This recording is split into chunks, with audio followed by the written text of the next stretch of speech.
നമസ്കാരം. Sree Narayana Guru open university second semester BA history ക്ലാസ്സുകളിലേക്ക് എല്ലാ പ്രിയ വിദ്യാർത്ഥികൾക്കും സ്വാഗതം. നമ്മൾ ഇന്ന് history of India from pre history to 7th century CE എന്ന പേപ്പറിലെ സെക്കൻഡ് ബ്ലോക്കിലെ 4th യൂണിറ്റ് ആണ് ഡിസ്കസ് ചെയ്യുന്നത്. നമ്മുടെ 4ാമത്തെ യൂണിറ്റിന്റെ പേര് PGW sites and material culture എന്നാണ്. അപ്പൊ ഈ ഒരു യൂണിറ്റിൽ നമ്മൾ പഠിക്കുന്നത് പെയിന്റഡ് ഗ്രേവെയർ പോട്ടറീസിനെ കുറിച്ചും അതിന്റെ ഫീച്ചേഴ്സ്, അതുപോലെ തന്നെ ഇന്ത്യയിലെ പ്രധാനപ്പെട്ട PGW സൈറ്റ്സ്, ഇത്രയും കാര്യങ്ങളാണ് ഈ ഒരു യൂണിറ്റിൽ നമ്മൾ നോക്കുന്നത്. സോ വാട്ട്സ് പെയിന്റഡ് ഗ്രേവെയർ പോട്ടറീസ് അല്ലെങ്കിൽ പെയിന്റഡ് ഗ്രേവെയർ എന്താണ്? ഈ പറയുന്ന പെയിന്റഡ് ഗ്രേവെയർ എന്ന് നോക്കാം. ഇത് 1200 BC മുതൽ 600 BC വരെയുള്ള ഒരു കാലഘട്ടത്തിന്റെ ഹിസ്റ്ററിയാണ് നമുക്ക് ഈ പെയിന്റഡ് ഗ്രേവെയറിൽ നിന്ന് ലഭിക്കുന്നത്. അപ്പോൾ ഇത് വളരെ ഇമ്പോർട്ടന്റ് ആയിട്ടുള്ള ഒരു ആർക്കിയോളജിക്കൽ എവിഡൻസ് ആണ് ഈ പെയിന്റഡ് ഗ്രേവെയേഴ്സ് എന്ന് പറയുന്നത്. ലേറ്റർ ഹാരപ്പൻ സൈറ്റുകളിൽ നിന്നാണ് നമുക്ക് ഈ ഒരു പെയിന്റഡ് ഗ്രേവെയേഴ്സ് കിട്ടിയിട്ടുള്ളത്. അപ്പോൾ ലേറ്റർ വേദിക് പീരീഡിനെ കുറിച്ച് അറിയാനുള്ള പ്രധാനപ്പെട്ട ആർക്കിയോളജിക്കൽ സോഴ്സ് ആയിട്ട് പരിഗണിക്കാവുന്ന ഒന്നാണ് PGW എന്ന് പറയുന്നത്.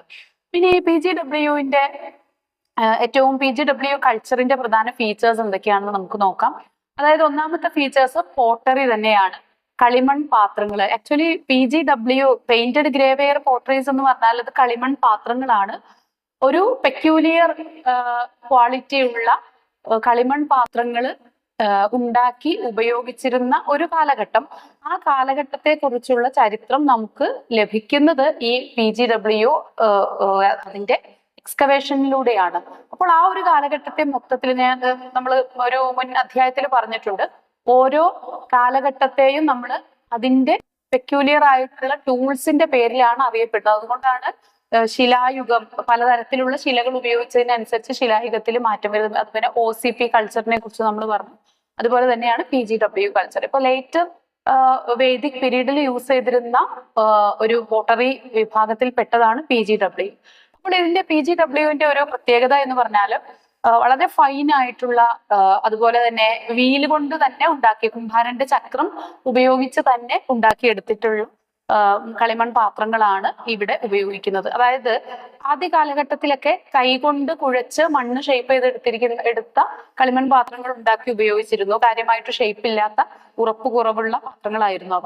എന്നാൽ പിന്നീട് ടെക്നോളജി വീണ്ടും വികസിക്കുന്നു. പോട്ടേഴ്സ് വീൽ ഉപയോഗിച്ച് തന്നെ അവര് ഉണ്ടാക്കാൻ പഠിച്ചു. അപ്പൊ പോട്ടേഴ്സ് വീൽ മാത്രം ഉപയോഗിച്ചിട്ട് ഉണ്ടാക്കിയിരിക്കുന്ന ഫൈൻ ക്വാളിറ്റിയിലുള്ള പാത്രങ്ങളാണ് ഇവ. മാത്രമല്ല ഇതില് ജോമെട്രിക്കൽ പാറ്റേൺസ് ഒക്കെ വരച്ചു വെച്ചിട്ടുണ്ട്. ഡോട്ടുകളും ലൈനുകളും സർക്കിൾസും ഒക്കെ ഈ പാത്രത്തിൽ രേഖപ്പെടുത്തി വെച്ചിരിക്കുന്ന വളരെ ഭംഗിയുള്ള പാത്രങ്ങൾ കൂടിയാണ് ഇത്.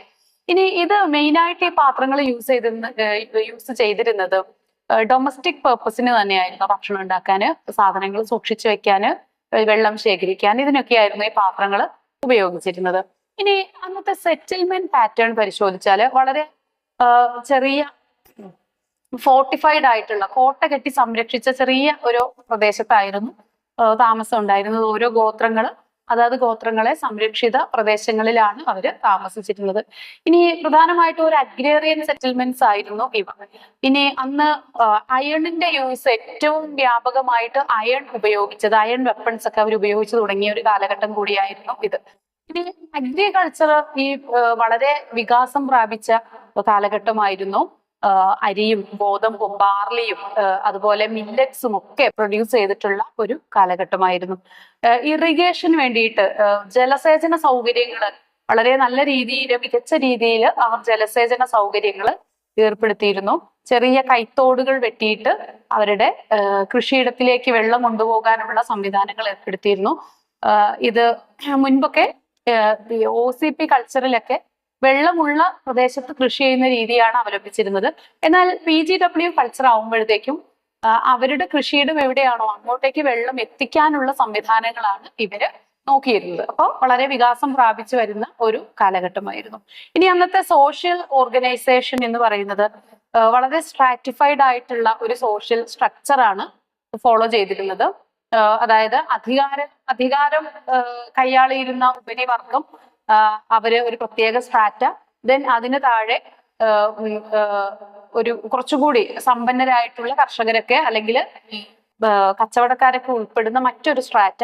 അതിനും താഴെയാണ് ശൂദ്ര വിഭാഗത്തിൽപ്പെട്ട അല്ലെങ്കിൽ വേലക്കാരായിട്ടുള്ള വിഭാഗങ്ങളും അതിനും താഴെ സ്ലേവ്സിന്റെ വിഭാഗവും ഒക്കെ ഉൾപ്പെടുന്ന ഒരു സ്ട്രാറ്റിഫിക്കേഷൻ ഓഫ് സൊസൈറ്റി അന്ന് വിസിബിൾ ആയിരുന്നു. ദെൻ കൾച്ചറൽ സിഗ്നിഫിക്കൻസ്, സാമൂഹികമായിട്ടുള്ള അല്ലെങ്കിൽ കൾച്ചറൽ ആയിട്ടുള്ള സാംസ്കാരികമായിട്ടുള്ള അവരുടെ പ്രത്യേകത ഋഗ്വേദിക് സ്വഭാവത്തില് അല്ലെങ്കിൽ ഋഗ്വേദിക് കാലഘട്ടത്തിലെ സ്വഭാവത്തിൽ നിന്ന് അല്പം കൂടി വ്യത്യസ്തമായിട്ടുള്ള ഒരു കൾച്ചറൽ പെക്യൂലിയാരിറ്റീസ് ഈ കാലഘട്ടത്തിലെ ഉണ്ടായിരുന്നു. വേദിക് ടെക്സ്റ്റുകളും അതുപോലെ റിച്വൽ സെറിമണീസ്, ആനിമൽ സാക്രിഫൈസ് ഒക്കെ കൂടുതലായിട്ട് ഈ ഒരു കാലഘട്ടത്തിൽ കടന്നു വന്നു. ഇനി നമ്മൾ നോക്കുന്നത് ഇന്ത്യയിലെ പ്രധാനപ്പെട്ട PGW കൾച്ചറൽ സൈറ്റ്സ് ഏതൊക്കെയാണെന്നാണ് നോക്കുന്നത്. അപ്പോൾ പ്രധാനമായിട്ടും ഉത്തർപ്രദേശിലെ ഹസ്തിനപുരത്ത് നിന്നാണ് PGW കൾച്ചറുകൾ ഏറ്റവും കൂടുതലായിട്ട് എക്സ്കവേറ്റ് ചെയ്തിട്ടുള്ളത്. അപ്പൊ ഇവിടെ വളരെ ലെയേഴ്സ് ആയിട്ടാണ് PGW നമുക്ക് കിട്ടിയിട്ടുള്ളത്. അപ്പൊ ഇവിടെ മഹാഭാരതത്തിലും അതുപോലെ മെൻഷൻ ചെയ്തിരിക്കുന്ന ഹസ്തിനപുരം, അതാണ് ഈ ഒരു പ്രദേശം. അപ്പൊ മഹാഭാരതത്തിലെ വളരെ ഇമ്പോർട്ടന്റ് ആയിട്ടുള്ള ഹസ്തിനപുരം ആണ് ഈ ഒരു പ്രദേശം, അതുകൊണ്ട് തന്നെ വളരെ ഇമ്പോർട്ടന്റ്. ദെൻ അഹിച്ചിത്ര, ഉത്തർപ്രദേശിലെ അഹിച്ചിത്ര എന്ന് പറയുന്നത് ഒരു മേജർ ആയിട്ടുള്ള PGW സൈറ്റ് ആണ്. ഒരു പ്രധാനപ്പെട്ട വേദിക് സെറ്റിൽമെന്റ് കൂടിയാണ്. മറ്റൊന്നാണ് കൗശാംബി. കൗശാംബിയും ഉത്തർപ്രദേശിൽ തന്നെയാണ് കൗശാംബി. ഇത് ഒരു ഇമ്പോർട്ടന്റ് ആയിട്ടുള്ള ഒരു അർബൻ സെന്റർ ആണ്, ഒരു നഗര കേന്ദ്രമായിരുന്നു കൗശാംബി. പെയിന്റഡ് ഗ്രേവെയർ പോർട്രേറ്റ്സ് ധാരാളമായിട്ട് ഇവിടെ നിന്നും കണ്ടെടുത്തിട്ടുണ്ട്. ഇനി ഒരു ഫോർട്ടിഫിക്കേഷന്റെ തെളിവുകള്, ഫോർട്ടിഫൈ ചെയ്ത ഒരു നഗര കേന്ദ്രമായിരുന്നു, കോട്ട കെട്ടി സംരക്ഷിച്ചിരുന്ന ഒരു നഗര കേന്ദ്രമായിരുന്നു കൗശാംബി. ദെൻ പീലുഖേരയാണ്, ഹരിയാനയിലെ പീലുഖേരയാണ് മറ്റൊരു സ്ഥലം. ഇവിടെ നിന്നും നമുക്ക് PGW ഡിസ്കവർ ചെയ്യാനായിട്ട് സാധിച്ചിട്ടുണ്ട്. ഇനി ഭഗവാൻപുര, ഹരിയാനയിലെ ഭഗവാൻപുരയിൽ നിന്നും ധാരാളം ഇമ്പോർട്ടൻസ് ഉള്ള PGW കണ്ടെത്തിയിട്ടുണ്ട്.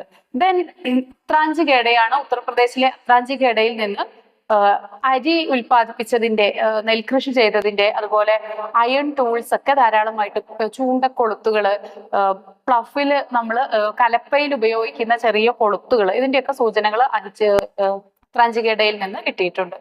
മറ്റൊന്നാണ് ജഖേരയാണ്, ഉത്തർപ്രദേശിലെ ജഖേര. അതും ഒരു വളരെ ഇമ്പോർട്ടന്റ് ആയിട്ടുള്ള ഒരു PGW സൈറ്റ് ആണ്. ഇനി രാജകർണക ഖില, അതായത് കുരുക്ഷേത്രയിലെ ഒരു ഖിലയാണ്, അതായത് ഒരു കോട്ടയാണ് ഈ പറയുന്ന പ്രദേശം. ഇവിടെ നിന്ന് നമുക്ക് മഹാഭാരതവുമായിട്ട് ഡയറക്റ്റ് ബന്ധപ്പെട്ട് കിടക്കുന്ന പോട്ടറീസ് ആണ് ഇവിടെ നിന്ന് ലഭിച്ചിട്ടുള്ളത്. ഈ പ്രദേശത്ത് മഹാഭാരത യുദ്ധം അരങ്ങേറിയ ഒരു പ്രദേശം കൂടിയാണ്. ഇനി പഞ്ചാബിലെ രൂപാർ ആണ് മറ്റൊന്ന്. ഇതൊരു വളരെ പ്രധാനപ്പെട്ട ഒരു ഹാരപ്പൻ സൈറ്റ് കൂടിയാണ് രൂപാർ. അന്ന് ഹാരപ്പൻ നിവാസികളെ നശിപ്പിച്ച ശേഷം ആര്യൻസ് ഇൻവേഷൻ നടത്തിയ ഒരു കേന്ദ്രമാണ് രൂപാർ. ഇനി ഈ ഒരു കൾച്ചറിന്റെ, PGW കൾച്ചറിന്റെ ഒരു പ്രാധാന്യം എന്ന് പറയുന്നത്, ഇത് ഒരു അയൺ ഏജിന്റെ ഒരു ട്രാൻസിഷൻ പീരീഡ് ആണ്. നോർത്ത് ഇന്ത്യയിലെ അയൺ ഏജിന്റെ ഒരു ട്രാൻസിഷൻ പീരീഡ് ആണ് PGW കൾച്ചർ എന്ന് പറയുന്നത്. ഈ വേദിക് സിവിലൈസേഷനുമായി ബന്ധപ്പെട്ട ഒരു കേന്ദ്രം, അല്ലെങ്കിൽ വേദിക് സിവിലൈസേഷനുമായി ബന്ധപ്പെട്ട മഹാരാഷ്ട്രയിൽ നിന്നൊക്കെയുള്ള ഒരുപാട് പ്രദേശങ്ങൾ ഇതുമായിട്ട് ബന്ധപ്പെട്ട് കിടക്കുന്നുണ്ട്. മാത്രവുമല്ല മഹാഭാരതത്തിലെ പ്രതിപാദിക്കപ്പെടുന്ന കേന്ദ്രങ്ങള്, പ്രത്യേകമായിട്ടുള്ള പ്രദേശങ്ങള്, ഹിസ്റ്റോറിക് ഇമ്പോർട്ടൻസ് ഉള്ള സൈറ്റ്സ് ഒക്കെ ഇതുമായിട്ട് ബന്ധപ്പെട്ട് കിടക്കുന്നുണ്ട്. ഇനി അർബനൈസേഷൻ വലിയ ഇന്ത്യയിൽ അർബനൈസേഷൻ, ഒരു റീ അർബനൈസേഷൻ നടന്നതിന്റെ സൂചനകൾ നമുക്ക് ലഭിക്കുന്നത് ഇവിടെ നിന്നാണ്. അതായത് ഹാരപ്പൻ സിവിലൈസേഷൻ ഒരു അർബൻ സിവിലൈസേഷൻ ആയിരുന്നു, അത് തകർന്നു. പിന്നീട് വരുന്നത് ആര്യന്മാരുടെ കാലത്ത്, തുടക്കത്തിൽ ഋഗ്വേദിക് പീരീഡിൽ വരുന്നത് ഒരു റൂറൽ ആയിട്ടുള്ള അല്ലെങ്കിൽ ഒരു ഗ്രാമീണ സമൂഹമാണ് പിന്നെ ഉയർന്നു വരുന്നത്. എന്നാൽ അടുത്ത ഘട്ടമാകുമ്പോഴത്തേക്കും OCP കൾച്ചർ കഴിഞ്ഞ് PGW കൾച്ചറിലേക്ക് കടക്കുമ്പോഴത്തേക്കും വീണ്ടും ഒരു രണ്ടാം നഗരവൽക്കരണം അവിടെ സംഭവിക്കുന്നുണ്ട്. അപ്പൊ ഇതാണ് ഈ PGW-ന്റെ ഹിസ്റ്റോറിക്കൽ ഇമ്പോർട്ടൻസ് എന്ന് പറയുന്നത്. അപ്പൊ ഇത്രയാണ് നമുക്ക് ഈ ഒരു യൂണിറ്റിൽ പഠിക്കാനുള്ളത്. Thank you.